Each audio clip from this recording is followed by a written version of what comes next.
What's up, everybody? My name is Ryan Turford, and it's Thursday, and you know what that means? Another Let's Play right here on youtube.com/Ryan Turford. Of course, I come to you every single day, Monday through Friday, 3 p.m. Eastern Standard Time or noon Pacific, whichever one you feel like, whatever time zone you feel like living in. If you like this video, like, subscribe, share with all your friends, of course.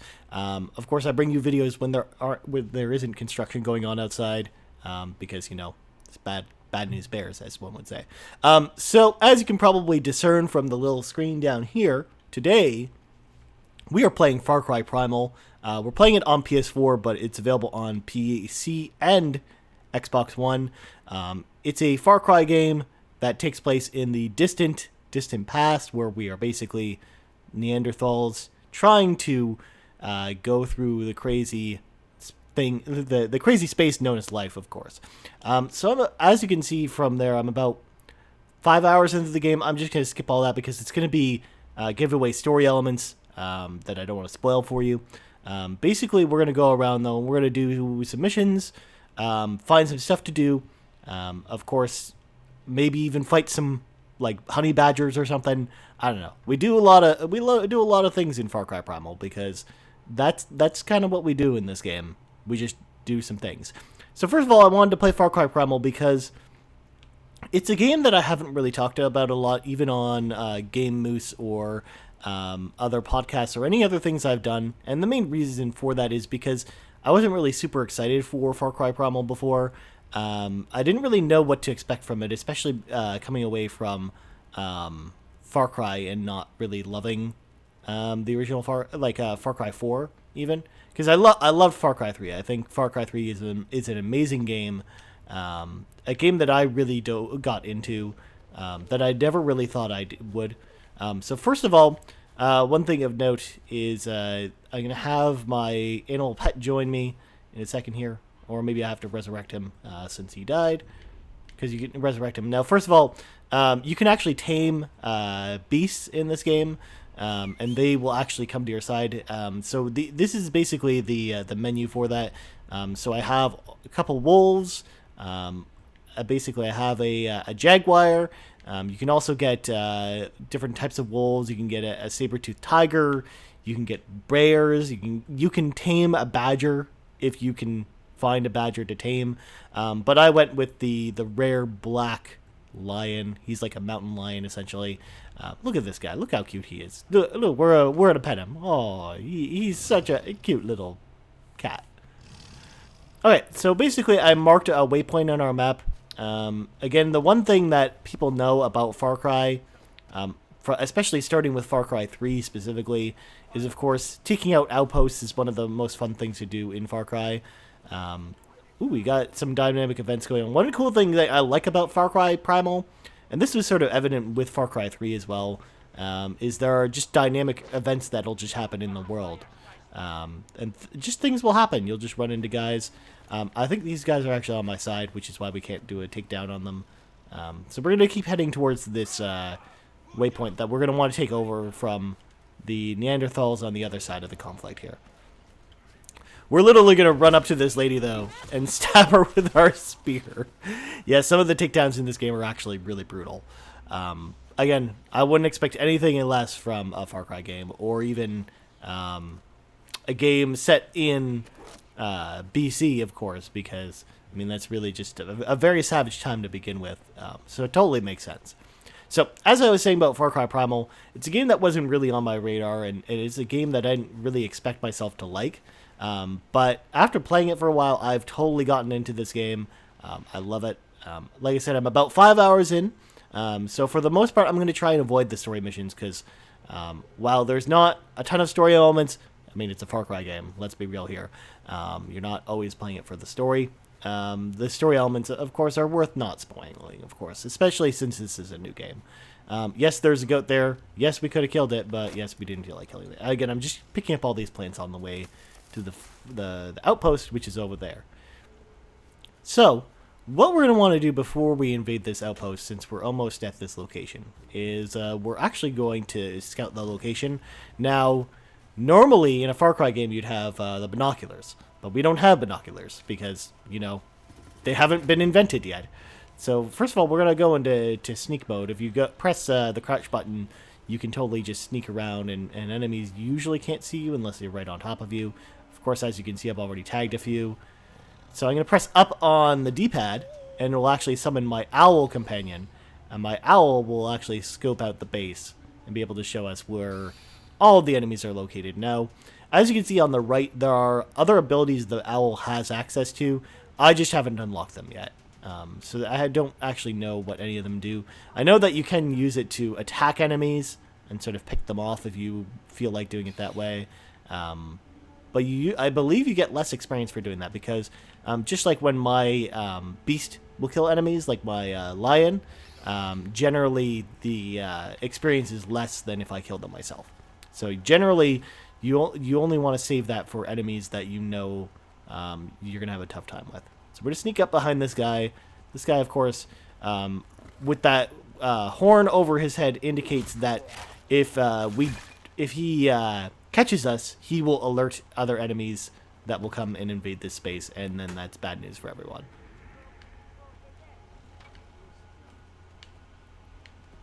So I don't see any other enemies around, but I hear them. So let's go down here. We should be okay to take this person out. So if I just sneak behind them, we can just sort of kill them here, wait for this other person to come, or sort of see where they're going. Oh, they're going this way. So let's sneak up on this lady. Again, we don't want to alert the masses just yet.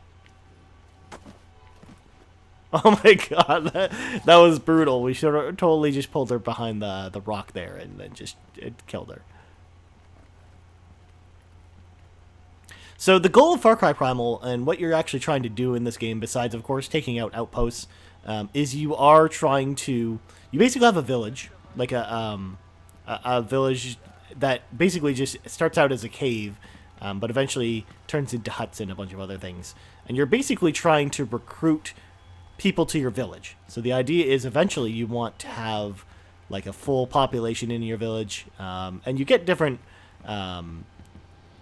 attributes for that. There's also like a warring tribe of flesh-eating, like cannibal Neanderthals that you got to watch out for. Ooh, we got a trophy. I love trophies. So you basically have to worry about those guys. Ooh, there was an enemy I didn't tag. There we go.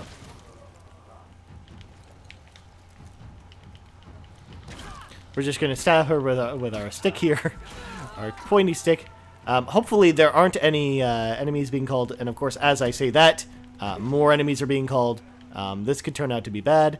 Luckily, if we free these prisoners, they will actually help us. So we got to sort of take these guys out.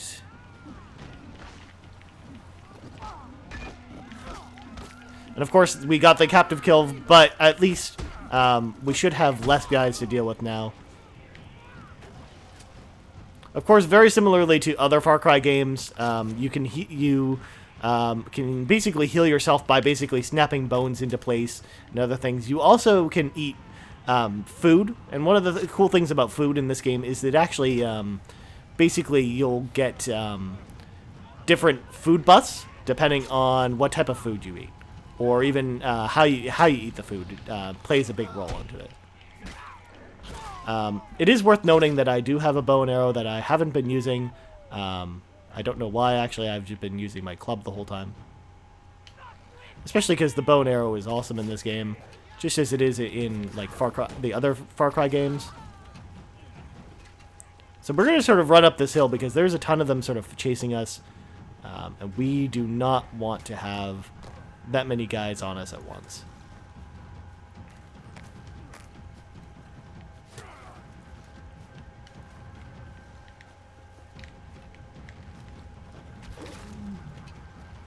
Oh my god, what the hell is that guy doing? He's just like spinning around in a circle. So unfortunately for us, while we were taking out the outposts, there's actually a separate event that happened nearby that's also triggering even more enemies to come. So we want to sort of pick our battles here and not try and avoid these enemies if we can. And yes, that is my lion taking that guy out. And of course, I'm going to use my bow and arrow to take this guy out up here. Boom. Also, we earned enough experience to earn an experience point. Experience points are very useful, as that's how we level up our skills and other things. I mean, as one would expect when you get experience points in a game.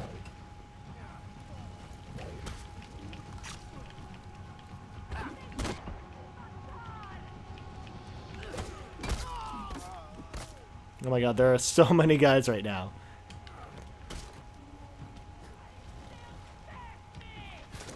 Now, normally you wouldn't be able to actually heal and run at the same time, but we actually have an ability that lets us do that, which is kind of nice.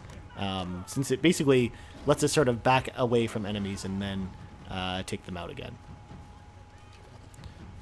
But there's definitely a different flavor to this Far Cry game as opposed to the other Far Cry games.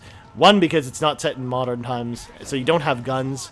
But it's also, the way you initiate combat is very different in this game than it is from a lot of Far Cry games. Of course, though, generally in most Far Cry games, you actually get a bow and arrow anyways. So for the most part, the bow and arrow is not necessarily the new feature. Then again, though, it's a really cool offshoot that very much reminds me of Blood Dragon. And I actually loved Far Cry Blood Dragon for obvious reasons, since, as many of you guys know at home, I love the 80s, of course, and especially 80s sci-fi is just so cool. So to have a game like Far Cry basically embrace that is really, really special. And I kind of like what they're doing here as well. Like, I'm more of a fan of the offshoots of Far Cry than I am like the traditional like Far Cry game. I'm giving meat to my lion, basically to heal him. That's how you heal your beast in this game. And then I'm going to command him to take that guy out. So now the lion's going to go take him out while I sort of sit behind this barrier and heal myself. But I know that there are enemies all over the place, so we got to sort of watch out for them too. We're going to sort of command him to take that one out, and I'll take the one out on the right.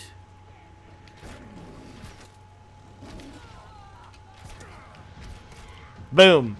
And that basically, that slowdown indicates that that is actually the last person to take out. So we successfully took over the fortress. It was actually gauged as very difficult, so it would have gone a little bit better had we been able to be a little more stealthy. But of course, you can sort of play the game how you want anyways. You can be very stealthy if you want to, or you can sort of go in guns blazing. That's one of the great things about the Far Cry franchise as a whole, is most of the games, they sort of let you pick how you want to play, essentially. Which is really cool. So basically, the benefits of taking over a fortress is you can actually, number one, you can access your reward stash. There's a ton of stuff in our reward stash. Those are basically all crafting materials that we can craft different things with, and I'll sort of show you how that works here. So basically, you notice that basically when I was playing, it kept saying, oh, last club or last spear. That's because you only actually have so many of each item. So you actually have to use materials that you find in the land to actually craft more ammunition, essentially, because you don't have... I mean, you can actually find arrows or spears on different enemies, but for the most part, you are basically crafting all of your own stuff. You don't really have ammunition drops, but you can also use the crafting to upgrade things. So, for example, if we wanted to upgrade the sting bomb, which is basically a little mini beehive that we throw at enemies and causes bees to come out, we need to get specific things in order to upgrade it. But, for example, we could upgrade our club belt to carry more clubs, because we only carry 2 clubs right now, but in fact we could carry 4 clubs right now, which is pretty cool. Of course, I'm going to show you how the skills work. So there are actually a metric ton of skills in this game. We have 4 skill points, so we're just going to use them here. And they're all different types of skills, and they're basically locked to different villagers that you will encounter throughout the course of the game. So essentially, for example, this girl here, she's one of the first people you meet. She's a gatherer. That's sort of her class. So basically, she will teach you gathering skills, whereas this girl is a hunter. So she will teach you all kinds of hunting skills, like skills that are good for hunting different beasts, or using hunter vision, which is sort of that black and white mode that highlights things in the environment that we were using earlier. This guy is a fighter, so we can basically learn different fighting skills, or how to ride a woolly mammoth, in case you felt like riding around on the back of a woolly mammoth, because there are no cars in this game. You're basically walking everywhere that you're not fast traveling to. And of course, this guy, he's a little crazy, but he is a crafter. So you learn how to get all kinds of different crafting skills, like food or more shards, more spears. Like basically when you're crafting different things, you get different bonuses. So each skill requires different levels of skill points. Some of them only require one, and some of them require more. And there are prerequisites to different ones. So, for example, if I want to get this bow sprint reload ability, I have to first learn hunter vision plants, which would basically show us any plants in the environment. So we're going to learn, let's see here.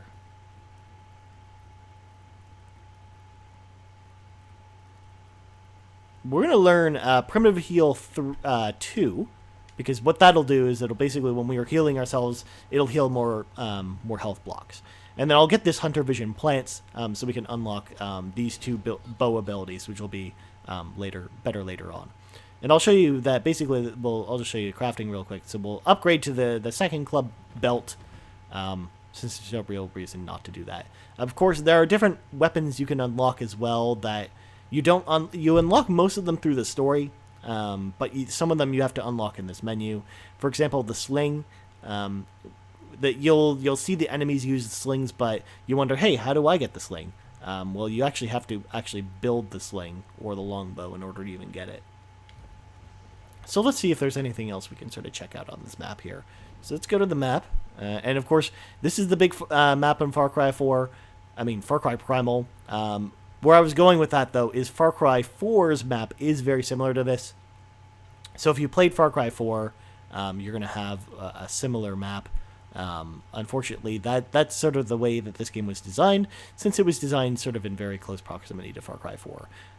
But of course, someone like me who really couldn't get into like the vibe of Far Cry 4, or there's a lot of things about Far Cry 4 I was not a huge fan of. I'm okay with that, because I'm looking for a very different experience with Far Cry Primal, and it sort of delivered on that. Again, I love the fact that Ubisoft is great about taking different types of risks with video games. It's something that you don't see a lot of big publishers do. I mean, EA, for example, as well, is also very good about that. And then Activision, from time to time, could do that. They're less about taking risks, of course. But so there are a couple wolves here. We could just kill some of these guys in order to skin them. Of course, though, one cool thing about having a beast in play is it will actually scare animals away if you wanted to. That being said, if we had like something like the badger out, which is a smaller animal and more deceptive, it's less prone to actually scaring the enemy animals away, because basically the animals will actually be able to suss out your animal's strength, and if it's stronger than they are, they'll run. But if it's weaker, they'll actually attack you. So I'm going to attack this gray wolf here.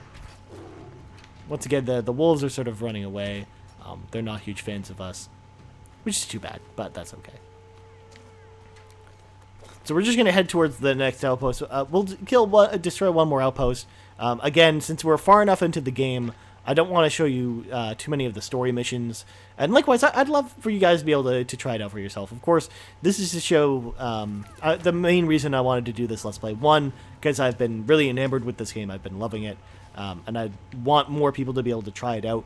Since I know a lot of people have really been on the fence about Far Cry Primal. But also, I mean, I wanted to just show off this game to you guys, so you could encourage you guys at home to definitely try it out for yourself. So what we're going to do is we're going to sleep till dawn, because we just found a bed lying out in the middle of the woods. The main reason we're doing that is so you guys can actually see what the game's like in the middle of the day, sort of at the beginning of the day-night cycle. And it'll be a little bit easier for us to attack this outpost during the day, since we'll have a better sense of where we're going. Plus, at night in this game, the main difference as well is actually different types of beasts come out at different times. So if you're hunting a specific animal, which will actually come up because certain upgrades, as I sort of showed, require different hides from different beasts. So you'll want to hunt them at different times of the day. So some only appear at night, and some only appear during the day. So that's the main reason why the day-night cycle is very important in this particular game. One thing I really like about this game, though, is it's not the most graphically impressive game, but I love the art direction for this particular game. We're not in a very good area to show this off, but some of the mountainsides and other areas, like the way that they've sort of designed these landscapes, looks so cool. And I mean, I think that was really evident even with Far Cry 4 as well, because you were mostly in the Himalayas in Far Cry 4. You had some really cool stuff to see in that game. So basically, we're just below this particular outpost. So as before, what we're gonna do is we're gonna call our owl. Our owl is gonna fly over this outpost, and we're gonna sort of scout what we can see here. Of course, I almost flew into a tree like a dummy.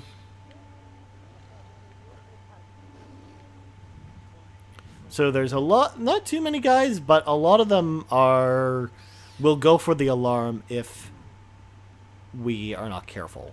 So we have to be very careful with these guys. So we're going to sort of get out of here. Now, one cool thing here is we have a grappling hook. It's something you actually unlock in one of the story missions.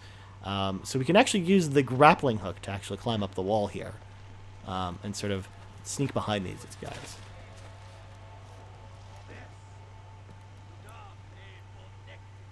So what I'm going to do is a little bit different from last time. Is we're gonna sick him on him, and I'm gonna take out the alarm guy first. These dudes with the shields on them are actually very difficult to defeat. So we want to basically just sort of deal with them one at a time. Of course, as I mentioned, very difficult to defeat. It basically almost one-shotted us, essentially. Luckily, my beast that I have, the rare mountain lion, is no slouch and is able to easily defeat a lot of these guys. But unfortunately, even he is no match for this dude. But luckily, we threw a spear into his head and knocked that pretty mask off his face. So we're gonna heal our lion here.